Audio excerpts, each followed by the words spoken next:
তুমি এখানে বসে বসে বই পড়ছো আর ওইদিকে রান্নাঘরে রাজ্যের কাজ। 6 মাস তো হয়ে গেল, এখন তো একটু আমার হাতে হাতে কাজ করতে পারো, আমার একটু কুটা কাটাগুলো আগায় দিতে পারো। কাজের খালা আজকে আসছে না, তুমি কি আমার কষ্টটা বোঝো না? এদিকে বাচ্চা দুইটার স্কুল থেকে আনার সময় হয়ে গেল, সকালে উঠে নাস্তা, দুপুরে লাঞ্চ, বিকালে নাস্তা, রাতে খাবারের গোছানো, শ্বশুর শাশুড়ির যত্ন। আমি তো আর পেরে উঠছি না, তুমি তো বসেই আছো। কবে তুমি আমার কাজে হাত লাগাবা বোন?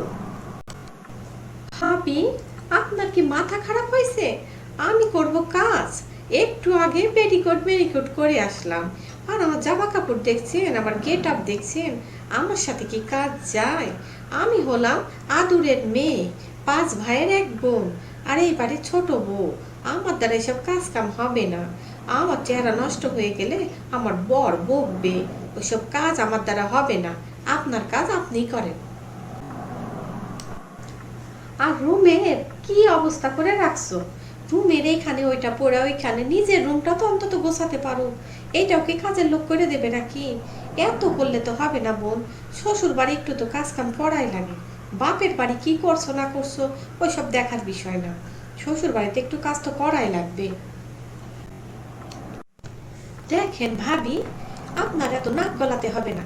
আমার রুম আমি ঘর না গোয়াল ঘর বানাবো সেটা আমি বুঝবো। আমি কেন কাম করতে যাব? আমার ভাই শিক্ষা ক্যাডার, আর এক ভাই সচিবালয়ে চাকরি করে, আর এক ভাই আমার কাস্টম অফিসার। আমার চাচার সামনে ইলেকশনে দাঁড়াবে। এত বড় বাড়ির মেয়ে হয়ে আমি করব কাম? আমি বাথরুমে গেলেও দরজাটা আমার বাড়িতে কাজের লোক খুলে দেয়। আমার শাশুড়ি মা কিছু বলে না। যত সমস্যা আপনার, আপনি আমার এত পিছনে লাগবেন না তো। আমার কিন্তু ভালো লাগে না আপনার কথাবার্তা। আরে জেনি, আমি তোমারে কি এমন বলছি যে তুমি তোমার বাপ দাদারে চাইনে আনছো?